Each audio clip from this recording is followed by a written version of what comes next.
Sir, এই যে আমাদের বরগুনাতে যে ভুক্তভোগী পরিবার যে ওনার স্বামী হত্যাকাণ্ডের শিকার হয়েছেন এবং ওনার মেয়ের ঘটনাটা স্যার আপনি ইতিমধ্যে শুনেছেন আর কি।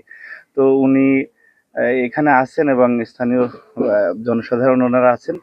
তো উনি একটু আপনাকে সালাম দিতে চাচ্ছেন স্যার।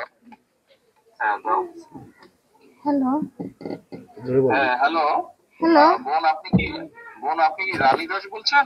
হ্যাঁ বোন আমি তারিক বলছিলাম আমি লন্ডন থেকে।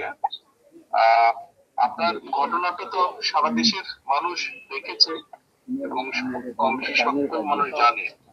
আমি আপনার সাথে কথা বলতে চাইলাম শুধু এতটুকু বলার জন্য যে আপনারা এই বাংলাদেশের মানুষ এবং আপনাদের সাথে যে অন্যায় হয়েছে বা আপনাদের প্রতি যে অন্যায় হয়েছে, আমাদের দল আপনার পরিবারের পাশে আপনার পাশে থাকবে।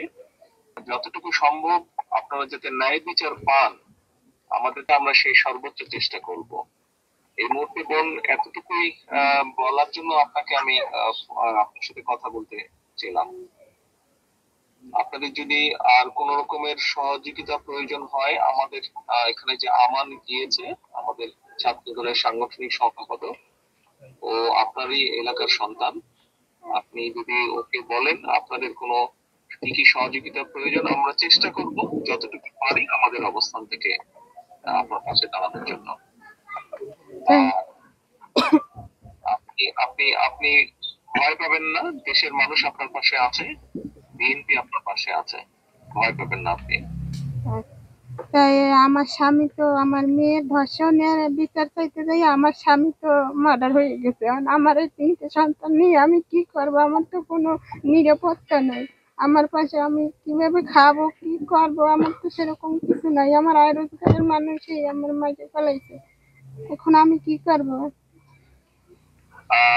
আমি আমার নেতৃবৃন্দকে বলেছি, আমার নেতৃবৃন্দ ওখানে যাচ্ছে, আমান ওখানে আছে। আমরা আরো আমাদের দলের সিনিয়র নেতা মানে আরো বড় নেতাদেরকে আমরা বলেছি আপনার সাথে যাবে, কথা বলবে এবং আপনার কি কি সহযোগিতা প্রয়োজন আমাদেরকে বলবেন। কতটুকু পারবো জানি না, তবে আমরা অবশ্যই চেষ্টা করব আপনার পাশে দাঁড়াতে এবং আপনি যাতে আপনার প্রতি যাতে আইনের শাসন আপনি পান, যাতে আপনি ন্যায় বিচার পান, সেজন্য আমাদের দলের যারা উকিল আছেন, লয়ার আছেন যারা, তাদেরকে আমরা সেইভাবেই নির্দেশনা দেব যাতে আইনগতভাবে আপনাকে সহযোগিতা করে। আমার স্বামী মারা গেছে আজকে 6 দিন হয়ে গেল, কিন্তু এখন পর্যন্ত পুলিশ কোনো আসামি ধরতে পারলো না। পুলিশ এখন কি করে, তদন্ত করে না কি, আমি তো সেটা জানি না। আমি তো আমার স্বামীর সঠিক বিচার আমি চাই। আর আমি এই 3টা ছেলে পোলাপান নিয়ে আমি কি খাবো? আপনারা আমার পাশে থাকবেন। আমার তো কোনো পরিবর্তন নেই, আমার কোনো কিছু নাই, আমি কি করব? আপনি টেনশন করবেন না, আমরা একটা দেখি আপনার জন্য আমরা কি ব্যবস্থা করতে পারি। আপনি বাচ্চাদেরকে নিয়ে যে টেনশনে আছেন, ইনশাল্লাহ আমরা একটা ব্যবস্থা নিশ্চয়ই করব আপনার জন্য, টেনশন করবেন না আপনি। আমাদের যেই ছাত্র নেতাটা গিয়েছে আমার, আপনি ওর সাথে কথা বলেন, ও আছে ওখানে, ও থাকবে ওখানে আপনাকে। এবং এর বাইরেও আমি আমার অন্য নেতাদেরকেও বলেছি, তারাও আপনার সাথে যাবে, কথা বলবে। আপনার সহযোগিতার প্রয়োজন আমাদেরকে বলেন, আমরা চেষ্টা করছি কতটুকু পারি আমরা করতে।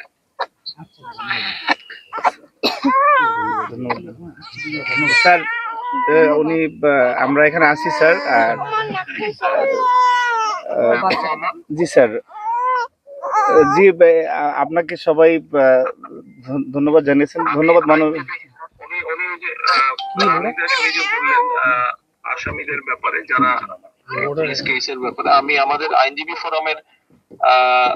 কেন্দ্রীয় আইনজীবী ফোরামকে আমি নির্দেশনা দিচ্ছি, তারা ওখানে ব্যবস্থা নেবে। হ্যাঁ, ওনাকে বলো টেনশন না করতে, এই ব্যাপারে টেনশন না করতে। আর উনি যে ওনার বাচ্চাদের কথা বলেছে কিভাবে চলবে, তুমি ওনার সাথে কথা বললো। আমি মনীষাকে এবং আমাদের ওখানে বরিশালে আছে, ওনাকেও বলেছি গিয়ে দেখা করতে। জি আমরা তারপরে আলোচনা করে বসে ওনাকে আমরা কোনো একটা ব্যবস্থা করবো যাতে ওনার কষ্ট না হয়। ঠিক আছে, জি ওটা ওনাকে বলো, শুনে আমাকে পরে আবার জানাও। জি জি স্যার, ধন্যবাদ স্যার আচ্ছা, আপনাকে। ঠিক আছে। জি, সালাম আলাইকুম। ওনাকে বলো ওনার পাশে দল আছে, আমাদের আপনার পাশে দল আছে, দল ওনার পাশে আছে। আমাদের ভারপ্রাপ্ত মহোদয় আপনাকে নিশ্চয়তা দিয়েছেন, আপনার সর্বপ্রকার সহযোগিতায় বিএনপি আপনার পাশে থাকবে। জি স্যার, আচ্ছা, ধন্যবাদ স্যার, জি, আসসালামু আলাইকুম।